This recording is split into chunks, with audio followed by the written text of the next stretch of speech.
Hello students, N के मित्र law class में आपका स्वागत है। जैसा कि आपको पता चल रहा है कि आज यहाँ पर आपका हिंदी का एक मॉक टेस्ट होने जा रहा है, जिसके अंतर्गत मैंने यहाँ पर बहुत सारे क्वेश्चन आंसर मेंशन करे हैं। यहाँ पर आज हम इसके रिगार्डिंग बात करेंगे तत्सम तत्वव, पर्यायवाची, विलोम शब्द, वर्तनी, वाक्यांशों के लिए एक शब्द, इनसे रिलेटेड बहुत सारे क्वेश्चन आंसर आपके लिए आपके सामने आएंगे और आशा करती हूँ ये क्वेश्चन आपके लिए आपके एग्ज़ाम पर्पस से काफ़ी ज़्यादा बेनिफिशियल रहेंगी। तो यहाँ इस संबंध में पहला क्वेश्चन आपके सामने आ चुका है। आप अपना आंसर करने शुरू कर दीजिए। आपको बताना है कि इन चार ऑप्शन में से शुद्ध वर्तनी पहचाननी है। तो बताइए इन सब में से शुद्ध वर्तनी कौन सी है? आनुषांगिक, अनुषांगिक, आनुषांगिक, उपरोक्त में से कोई नहीं। बताइए सही आंसर क्या होगा, किस तरह से शब्द को सही रूप में लिखा जाएगा? तो इसका सही आंसर होगा ऑप्शन सी। बाकी के जो ऑप्शन है ए और बी वो इसमें गलत दे रखे गए हैं। अगले क्वेश्चन की बात करते हैं। निम्न में से शुद्ध वर्तनी कौन सी है? बताइए अंतः साक्ष्य किस तरह लिखा जाएगा? अंत साक्ष्य, अंतर साक्ष्य, या इनमें से कोई नहीं? बताइए। और मैं पहले भी कह चुकी हूँ ये टेस्ट है आपका, अभी तक आप अपनी तैयारी कर चुके होंगे। उसी के बेसिस पर आपको बताना है कि आपने अपनी एग्ज़ाम के पर्पज़ से आपने अपनी कितनी तैयारी कर रखी है, और उसी के लिए आज यहाँ पर ये टेस्ट है। तो इसका सही आंसर अब तक आ चुका है। इसका सही आंसर है ऑप्शन ए। क्वेश्चन, शुद्ध वर्तनी कौन सी है? ज्योत्सना, जो शब्द होता है ज्योत्सना, वो कैसे सही रूप में लिखा जाएगा? शुद्ध वर्तनी इनमें से कौन सी है? तो बताइए क्या सही आंसर होगा आपका? ऑप्शन ए, बी और सी। देखिए आप आंसर करिए, मैं बताती हूँ आपको इस संबंध में एक बात। जितना आप प्रैक्टिसिंग में क्वेश्चन आंसर को लेंगे, जितना आप एमसीक्यूज करेंगे, उतना ही आपके लिए काफ़ी ज़्यादा यह चीज़ बेनिफिशियल रहेगी। तो सही आंसर अब तक आ चुका होगा, ऑप्शन बी इसका सही आंसर है। शुद्ध वर्तनी पहचानिए। आजीविका जो एक शब्द होता है आजीविका, उसका सही रूप बताइए क्या है, किस तरह लिखा जाएगा? बताइए क्या सही आंसर होगा?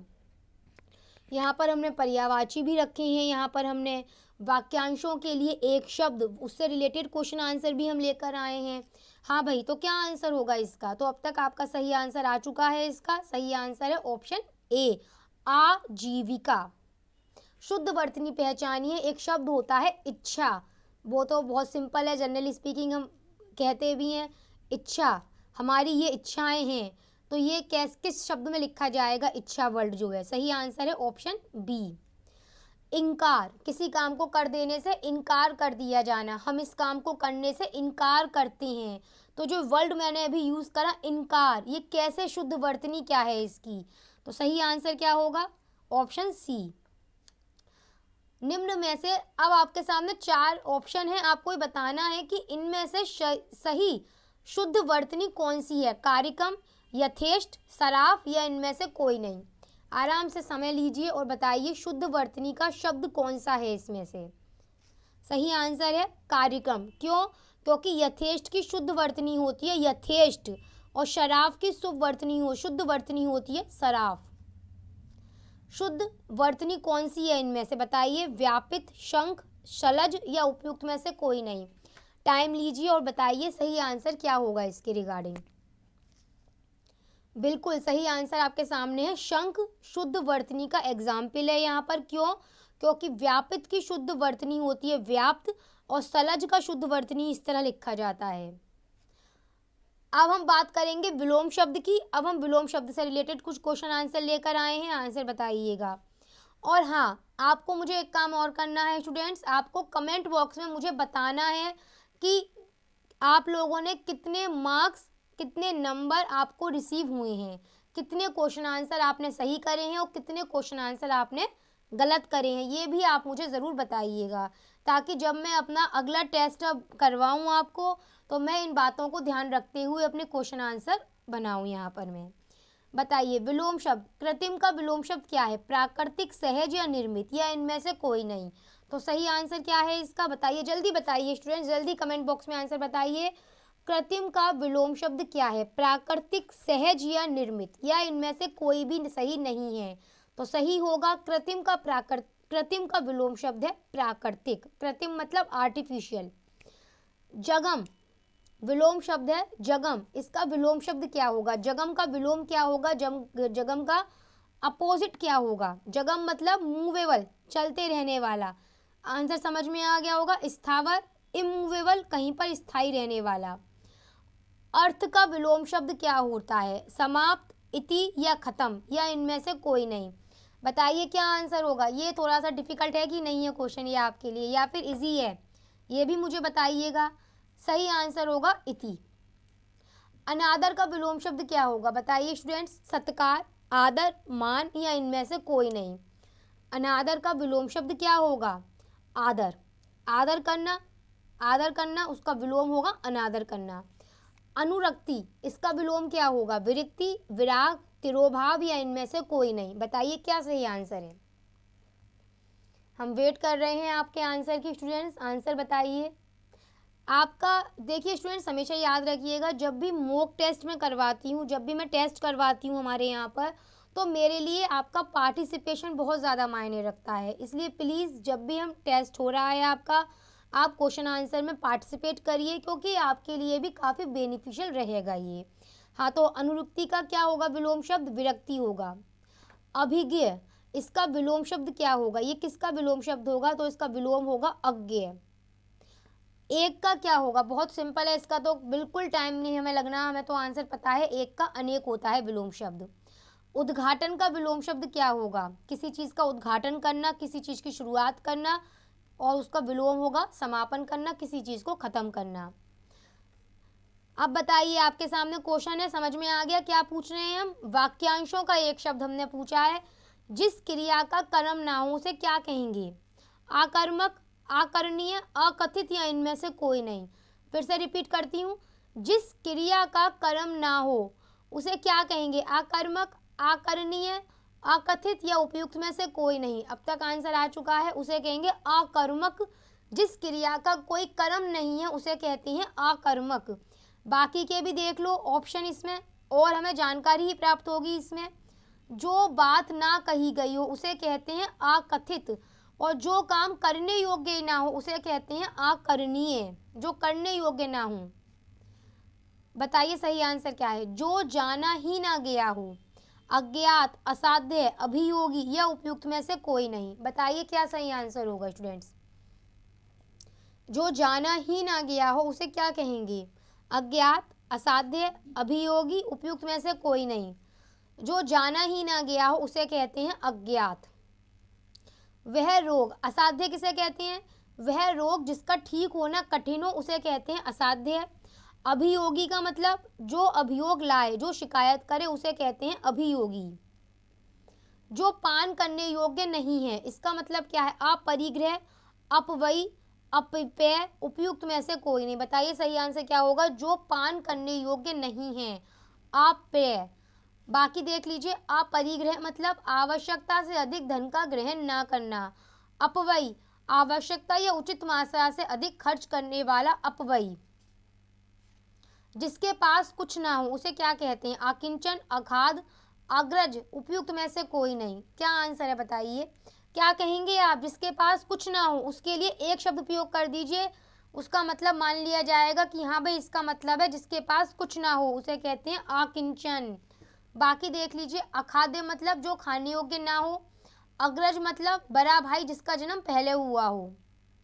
जिस व्यक्ति का कोई अंग टूटा या खराब हो उसे क्या कहेंगे? तो अब तक तो आंसर पता चल गया है, उसे कहते हैं अपंग। और वहीं पर अग्रज या अनुज किसे कहते हैं ये भी देख लीजिए आप एक बार इस संबंध में। जिसका जन्म पहले हुआ हो वो कहते हैं अग्रज, जिसका जन्म बाद में हुआ हो उसे कहते हैं अनुज। जिसका खंडन ना किया जा सके उसे क्या कहेंगे? अग्रिण, अखंडनीय, अगोचर, या इसमें से कोई नहीं, उसे कहते हैं अखंडनीय।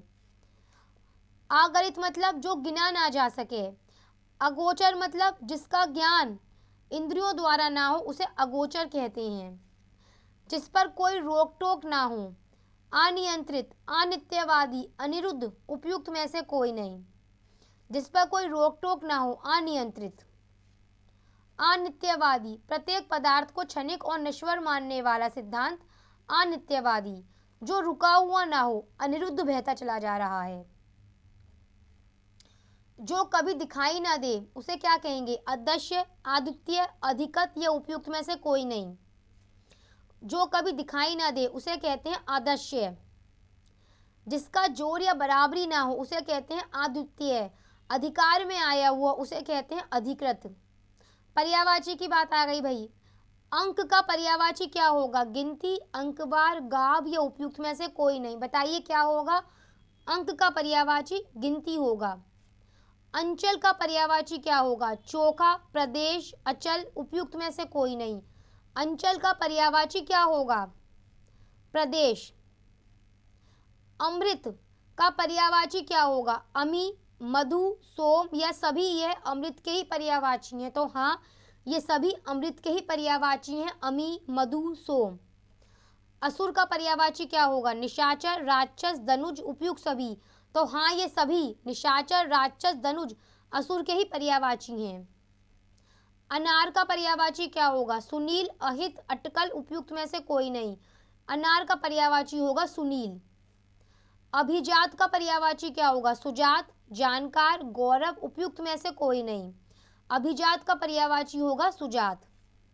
काक का पर्यायवाची क्या होगा? कान, शुनक, हारित, उपयुक्त में से कोई नहीं। सही आंसर है ऑप्शन ए। कुरूप का पर्यायवाची क्या होगा? भद्दा, दाग, दोष, उपयुक्त में से कोई नहीं। कुरूप का पर्यायवाची होगा भद्दा।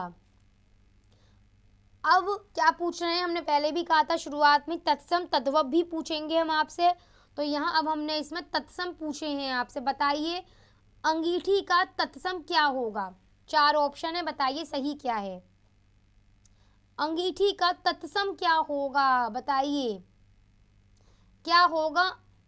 अनिष्ठ का, अग्निष्ठ का, अग्नि का, उपयुक्त में से कोई नहीं। बताइए क्या आंसर आया आपका अब तक? ऑप्शन बी सही है, अंगीठी का तत्सम ऑप्शन बी करेक्ट आंसर है। हल्दी का तत्सम बताइए। बताइए हल्दी का तत्सम क्या होगा इन चारों में से? बताइए स्टूडेंट, 5 सेकंड का समय लीजिए, आंसर करिए। हल्दी का तत्सम क्या होगा? और इतनी तो आशा मैं कर ही सकती हूँ आप लोगों से कि जब मैं क्वेश्चन कर रही हूँ आपकी तैयारी इतनी अच्छी होगी कि आप उसके आंसर जैसे ही क्वेश्चन आपके सामने आए आप तुरंत उसके आंसर मुझे करना स्टार्ट कर दें। तो हल्दी का तत्सम अब तक आप बता चुके होंगे, ऑप्शन ए सही है। बखान का तत्सम बताइए। बखान का तत्सम क्या होगा? वर्णन, व्याख्यान, उल्लेख या इनमें से कोई नहीं। क्या होगा तत्सम? बताइए। अब तक आपका आंसर आ चुका होगा, बखान का तत्सम होगा व्याख्यान। अब ये बताइए जो आपके सामने 4 ऑप्शन दे रखे गए हैं, इन 4 ऑप्शन में से कोई शब्द एक ऐसा है जो कि तत्सम है। अब आप बताइए इन चारों में से वो कौन सा शब्द है जो कि तत्सम को रिगार्ड करता है? तीर्थ, नरम, नरक या उपयुक्त में से कोई नहीं है। सही आंसर है तीर्थ। गेहूं का तत्सम बताइए। गेहूं का तत्सम बताइए। गेहूं शब्द का तत्सम क्या होगा ये बताइए। बताइए क्या होगा? गोहुम, गोधूम, गोधम, उपयुक्त में से कोई नहीं। ऑप्शन बी करेक्ट है। खंडर का तत्सम बताइए। खंडर शब्द का तत्सम बताना है। क्या पूछा मैंने आपसे? खंडर का तत्सम पूछा है मैंने। बताइए खंडर का तत्सम क्या होगा? अब तक तो आपने आंसर कर लिया होगा, ऑप्शन ए करेक्ट है, खंडर गृह। ये बताइए 4 ऑप्शन है, इसमें से तत्भव कौन सा है? तत्सम तत्भव दोनों पूछने हैं हमें। हम पूछ रहे हैं आपसे यहाँ पर 4 शब्द में से तद्भव छाटिए, यानी कि बाकी 3 तत्सम होंगे। शीतल, शीर्ष, सूची, सुनार। बताइए इन चारों में से तत्भव कौन सा है? बताइए जल्दी बताइए। अब तक आपने कर लिया होगा स्टूडेंट्स। तो शब्द तत्भव कौन सा है? सुनार। ये शब्द क्या है? तत्भव है। बाकी जो 3 है शीतल, शीर्ष, सूची, ये तत्सम है, पर सुनार जो है वो तद्भव को बताता है। बताइए इन चारों में से तत्सम कौन सा है? यानी कि 3 तद्भव होंगे, 1 तत्सम होगा। तो वो तीसरा जो एक शब्द, वो जो एक शब्द है वो तत्सम है, वो कौन सा है ये आपको बताना है। हार, हीरा, हीरक या इनमें से कोई नहीं। सही आंसर क्या है? तत्सम बताना है। तत्सम समझ लो अच्छी तरह से।